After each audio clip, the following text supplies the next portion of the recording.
Assalamualaikum warahmatullahi wabarakatuh.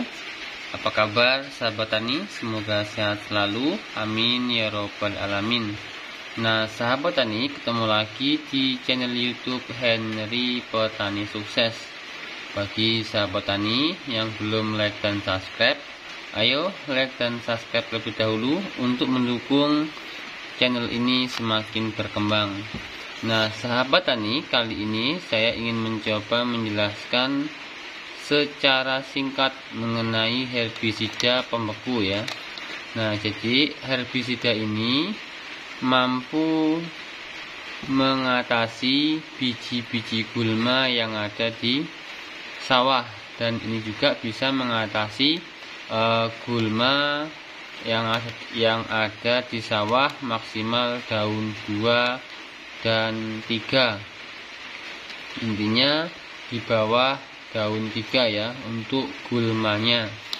Yaitu herbisida yang akan saya coba jelaskan yaitu dengan merek dagang Tigul 10 WP.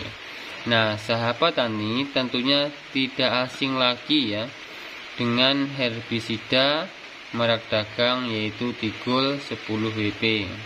Nah ini dari perusahaan FMC ya sahabat tani. Jadi herbisida ini diproduksi oleh perusahaan FMC. Nah ini berat bersihnya yaitu 25 gram. Nah kalau saya pribadi biasanya aplikasi herbisida ini dalam 1 hektar pakai 4 bungkus ya sahabat tani.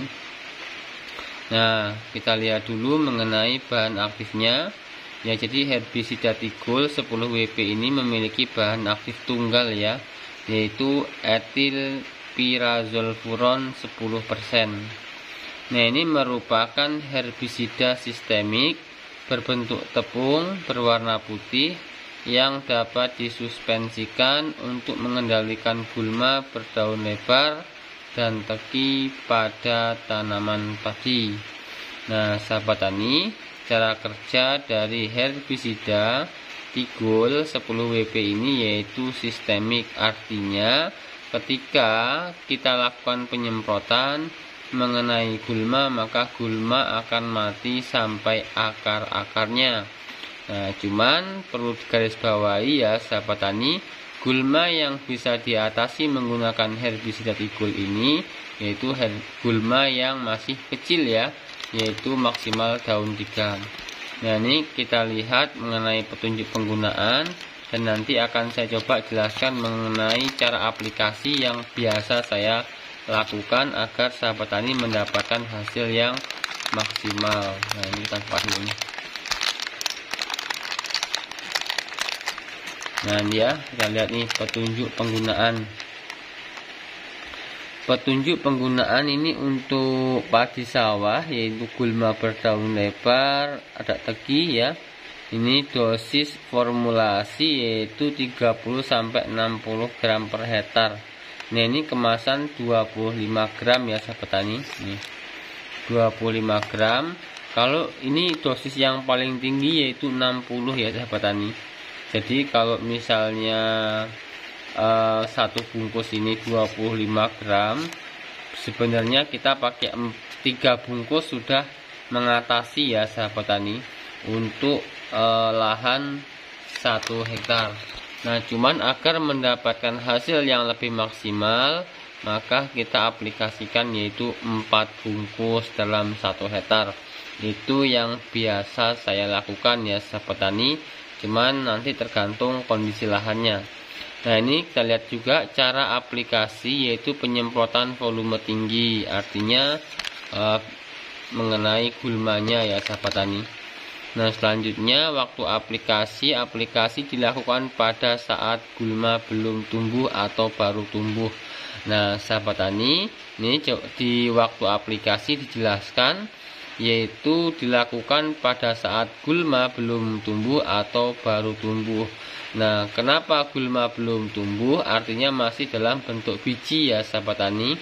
Nah jadi herbisida Tigul ini mampu membekukan biji sehingga biji yang akan menjadi calon gulma itu dibekukan dan akan mati ya, dan gulma yang baru tumbuh. Nah, rumput atau gulma yang baru tumbuh yang maksimal daun 3 itu bisa diatasi menggunakan herbisida Tigul. Cuman ketika gulma sudah tumbuh, kondisi lahan itu harus macak-macak ya sahabat tani. Nah, kalau misalnya gulma belum tumbuh, maka sahabat tani bisa lakukan penyemprotan. Kondisi sawah itu ada airnya ya kisaran 3-5 cm dari permukaan tanah untuk airnya, sehingga cara kerja dari herbisida Tigul 10 WP ini bisa bekerja dengan maksimal. Nah, cuman kalau saya pribadi mengenai aplikasi herbisida Tigul 10 WP ini lebih efektif dilakukan ketika gulma belum tumbuh, atau kita lakukan penyemprotan usia tanaman padi 3-7 hari setelah tanam.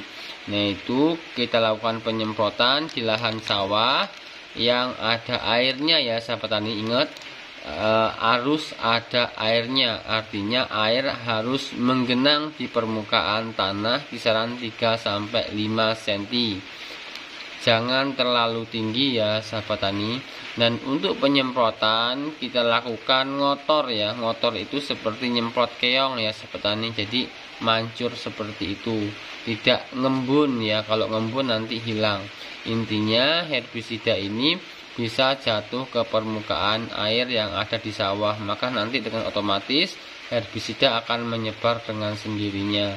Nah, akan tetapi ketika dilakukan setelah gulma tumbuh, maka kita harus melakukan penyemprotan secara selektif, harus mengenai gulmanya.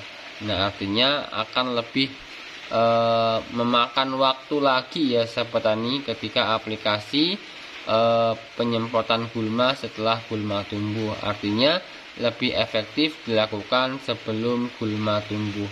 Oke ya sahabat tani, seperti itu. Dan ketika dilakukan sebelum gulma tumbuh, usahakan air tetap menggenang sampai ya waktu yang dibutuhkan. Intinya ya minimal 7 hari atau 2 minggu air jangan dibuang ya sahabat tani. Nah, atau air itu bisa dibuang ketika memang diperlukan, ketika daun padi sudah mulai rapat. Nah, seperti itu. Nah, kalau misalnya masih kecil, usahakan airnya tetap ditahan sehingga akan menghambat proses pertumbuhan gulma. Oke ya sahabat tani, seperti itu penjelasan singkat dari saya. Semoga bisa dipahami dan semoga bermanfaat. Jangan lupa dukung terus channel YouTube Hendry Petani Sukses. Assalamualaikum warahmatullahi wabarakatuh.